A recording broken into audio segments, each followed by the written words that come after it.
Or your video is off, yeah.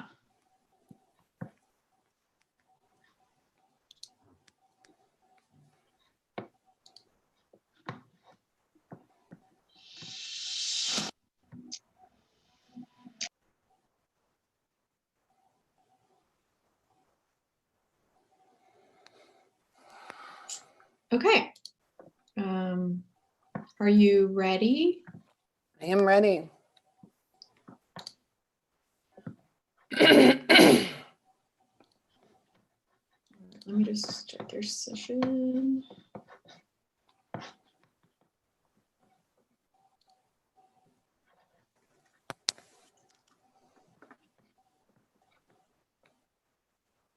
right, I'm gonna go broadcast. So basically I'm gonna hit broadcast. Just wait like 5 seconds. I'll count down from 5. Well, I'll start talking. So I'm gonna introduce. That's right, you're gonna introduce, right? Okay. Okay, here we go.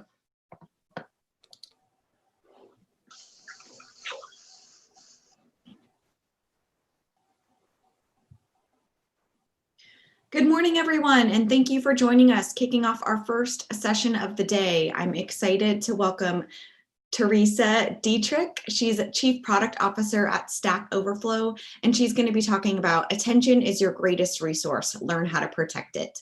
Teresa, thanks so much for joining us. Take it away. Thanks for having me. So as she said, my name is Teresa Dietrich, and I'm the Chief Product and Technology Officer at Stack Overflow. I actually manage a team that spans nearly every time zone across the Americas and Europe that was already 80% remote before the pandemic hit. I've got over 20 years in the tech industry, starting at AOL back in the late 90s. And outside of tech, my biggest passions are travel and reading, although these days I'm doing a lot more reading than I am travel, but I look forward to the day we can get back to it, as I'm sure many of you do.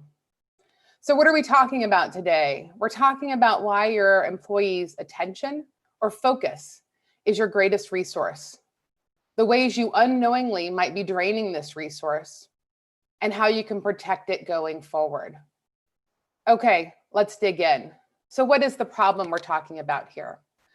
Well, technology that keeps us connected has been around for over 20 years now. I like to think of IRC or AIM as some of the first ones. And it's been growing more mature every day.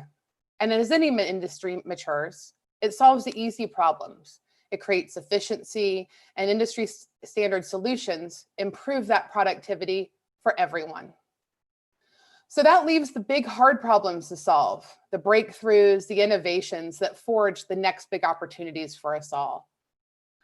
Growing a mature space means tackling the hard problems that no one has been able to solve before. And solving hard problems needs real focus, sustained attention from your workers. This time and freedom to focus on your company's most valuable resource.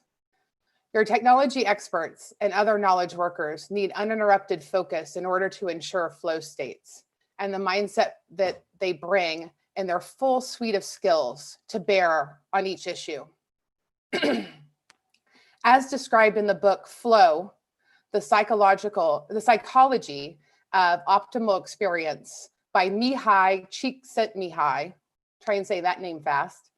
Being in this zone allows one to become fully engaged and focused on the task at hand. It leads to better results and greater happiness. But it can only happen when you have the opportunity to focus fully on whatever it is that lies before you. Maintaining focus in today's work environment is hard. I think we all know that. Communication is instant, thanks to email, chat, text, and social media. And not only that, responses are now expected instantly. And then we're also juggling multiple tasks simultaneously. Our focus is pulled in so many directions, even if you don't live in an inbox zero world. I think we all can feel all of those issues that we just described. And I think the work from home that we're all going through has only made interruptions more because people feel the need to communicate more. So the business cost of not protecting focus is high. The cost of lost focus is very high. Researchers at UC Irvine observed office workers in their natural habitat and found that on average, they switched tasks or were interrupted every 3 minutes. Just think about that. every 3 minutes. Gosh, I get stressed just thinking about that. On top of that, it could take another 20 minutes to get back to where they were. In fact, these interruptions could cost individuals up to 6 hours every day. Well, no wonder we're working such long hours. In 1950, William James first suggested that focus is like a spotlight. You only see and absorb the things you pay focus on. Sometimes you can pay a lot of attention to a single spot. Other times you have to expand or split your spotlight and pay a little attention to a large number of things. But generally, you have a limited amount of focus that you can turn your spotlight on at any given time. Those things that fall outside of your spotlight might become invisible to you, a phenomenon called unintentional blindness. When we have multiple demands on our focus, we try multitasking, right? We all multitask all day, every day, splitting our spotlight or shifting it rapidly to focus on multiple tasks that come our way. The truth is, we humans, we're bad at multitasking. And there's a mental cost to switching tasks, no matter how long we've been doing it or how good we think we are. And that cost can translate up to 40% more time to complete each task. Small errors of inattention slip in. Typos, miscues, forgotten details. Even trying to just do 2 things at once can mean you do one or both badly. The prevalence of immediate and constant access to coworkers means we're always multitasking. Even in fully remote environments, we've got a piece of our spotlight attuned to the places where our email and chat notifications display. If you're anything like me, it's always keeping an eye on Slack. It's, keeping an eye on email and always being interrupt driven. We're anticipating our phone's vibrations or other alerts so much that there's now a phenomenon called phantom vibration syndrome that up to 98% of us may suffer from because we're always anticipating and even think we feel a vibration when we don't. Wow, that business cost sounds pretty high, right? 6 hours a day. And so not only does it affect our productivity, but it impacts our employee well-being as well. All these interruptions can lead to greater stress and anxiety. Depending on the task, productivity may not suffer, but interruptions may cause us to work faster. And working faster leads to greater time pressure, stress, frustration, so that it ends up taking more effort to complete the same amount of work with interruptions in the mix. So you compound that to it may slow you down, and now the stress may make you even slower. Great. In the longer term and during regular interruptions, up to 85 per day can cause decreased job satisfaction and accelerated burnout. Stress and anxiety form a feedback loop. Both can cause attention problems like difficulty concentrating. Without the ability to focus on what you're working on, you may forget steps or not remember solutions or answers that you've already found. Anxiety has been linked to memory lapses. And if you're constantly forgetting the information you received from those chat messages that you interrupted people for, you may interrupt them over and over again to get it. It turns out that those coworkers you interrupt are usually the most tenured employees at a company. We've been there the longest. They've had the most historical knowledge about processes and tools, right? They have that institutional knowledge. And it turns out they suffer the greatest number of interruptions from their coworkers. Okay, so we've talked about the problem, right? It impacts productivity and it also burns out your employee. So what can we do to fix it? Well, I think you have to go back to the root of the problem. What's actually making us miserable about our current state is the constant interruptions that destroy our control. We feel out of control of our own day, our time, and our focus. It's not under our command. Instead, it ends up being at the mercy of notification over notification over notification. Multiple applications chiming out, blinking for our attention. Wrangling them under your control seems to be at the root of the solution. Our always-on culture means that work contacts don't always stay within the bounds of the workplace, especially in remote or work-from-home situations. It becomes all too easy to answer emails and Slack messages after hours. Freeing up your free time may seem like the bare minimum that you could hope for these days. But what about within the workday? An ideal working environment might be as simple as each employee guiding their focus where they feel they need to. Notifications become minimal, reduced to only those most important. Your current project suffers no context switching or dual task interference. In Flow, the author talks about the optimal experience being where the individual has control over their moment-to-moment experience, bringing their consciousness into a state of order. But to get there, we need to wrestle control away from all those interruptions that create chaos in our consciousness. Those notifications that control our focus by flashing or creating noise. Is it possible that our ability to focus has been damaged from this quick fix notification culture that we live in? Do we need something as drastic as taking a month away from all possible contacts to reset to normal? Or can we regain the ability to control our focus and therefore our conscious experience through a gradual reshaping of environment? Well, as much as I think we'd all love a month away from all connectivity and communications, I don't think that's realistic. So let's focus on what we can do in the here and now to help wrestle this control back for ourselves and our employees. There are ways you can give your employees some time to recover some measure of control over their focus for the week. First, I'll cover the ways to guarantee teammates can get work done to drive business results. First, agree on universal do not disturb hours. So I think we've all probably in the past heard of or actually participated in no meeting days, no meeting mornings, trying to give people some focused attention. But this goes beyond that. It's asking you to block out time that all teammates are not available and to share these with groups that team works with across the company to try and give them focus. I'm shutting off my Slack notifications. I'm not looking at email. Secondly, encourage everyone to pick one major must-do for themselves each week and share it with their teammates. Forcing folks to prioritize for just one thing is uncomfortable, but it keeps them focused, right? They can have that Post-it note. They can have something on there that says, this is the thing I must absolutely get done. And if something else comes along, it allows them to go back to that and say, if it's not a part of my must-do for the week, I'm going to deprioritize this. Lastly, know the end goal. Teammates need to know the KPIs or business goals for the project they're working on. And if something distracts them, they can ask themselves, does this help us get to the goal? If not, then they can deprioritize it. Okay, now let's talk about what you as leaders can do to help us build clarity and psychological safety into your culture. So first, create clarity around roles, responsibilities, and mission. Having everyone on the same page about who does what on a project helps to avoid the communication pitfalls and failed projects.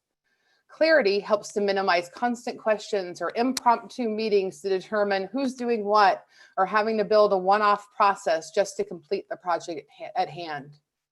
Ensuring there's little overlap in responsibilities is really important. Having a clear process and everyone knowing what the end goal is.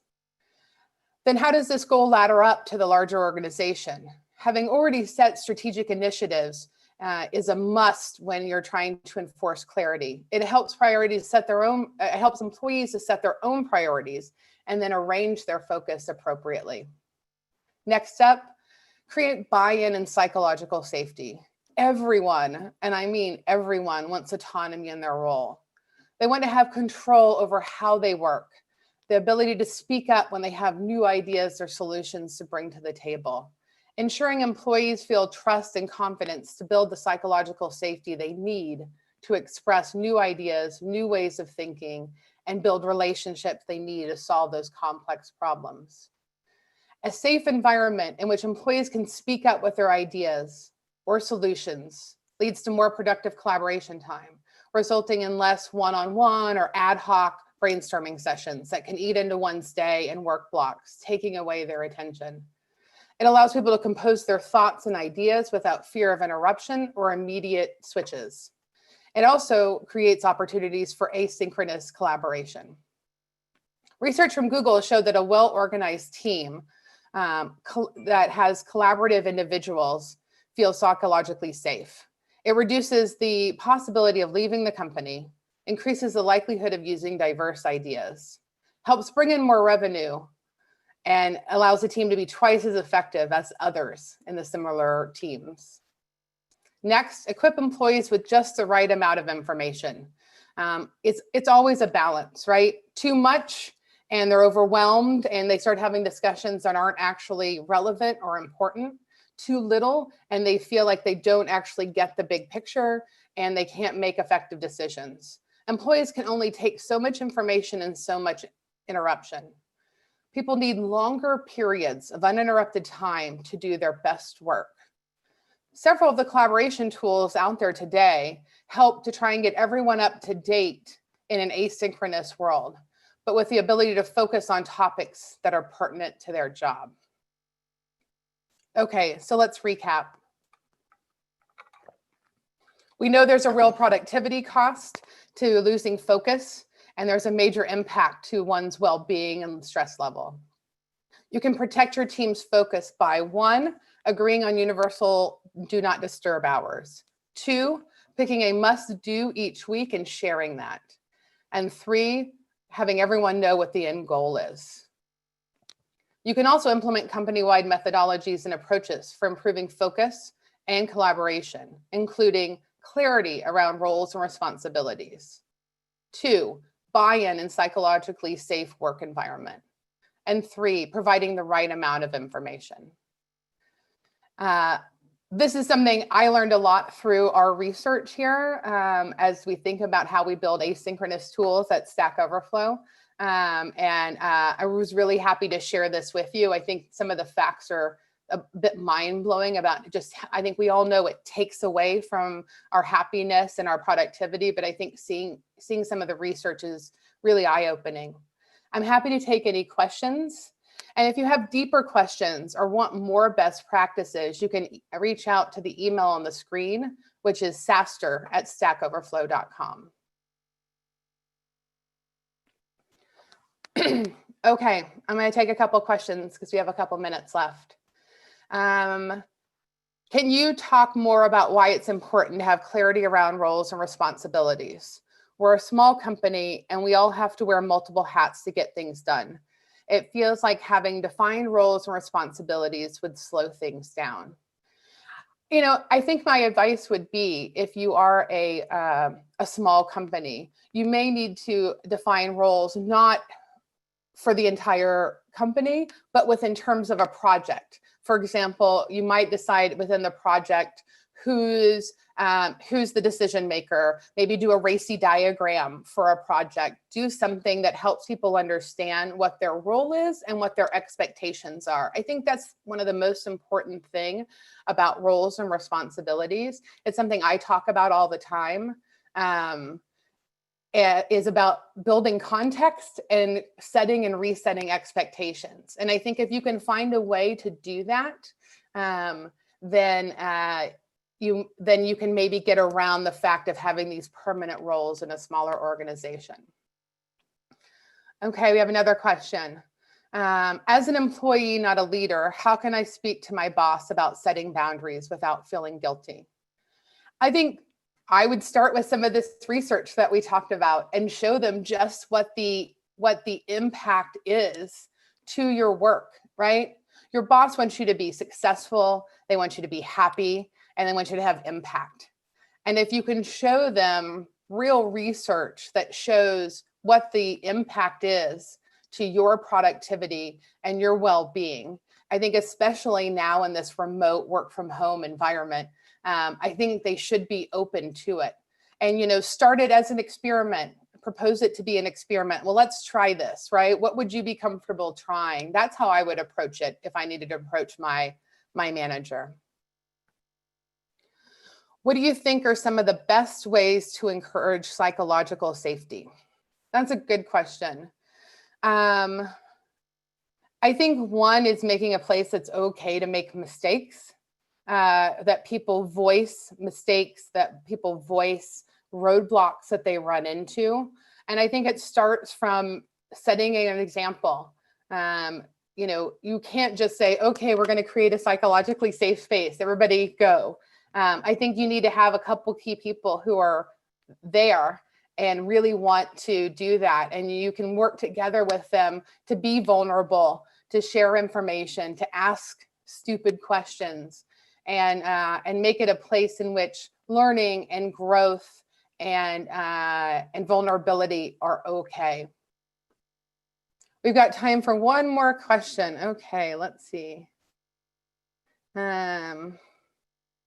In a remote working environment, what is a good way to share your must-do of the week? That is a great question.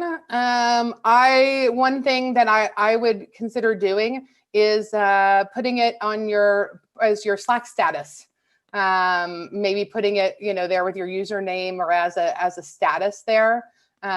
Maybe putting it in your email signature, or maybe having a specific Jira board in which everybody puts their card, or Trello board or something like that, and puts their card up there.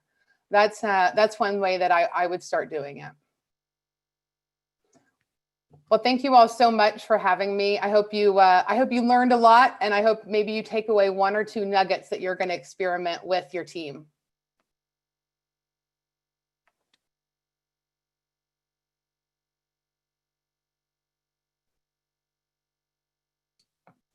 Teresa, thank you so much for joining us. Thank you all.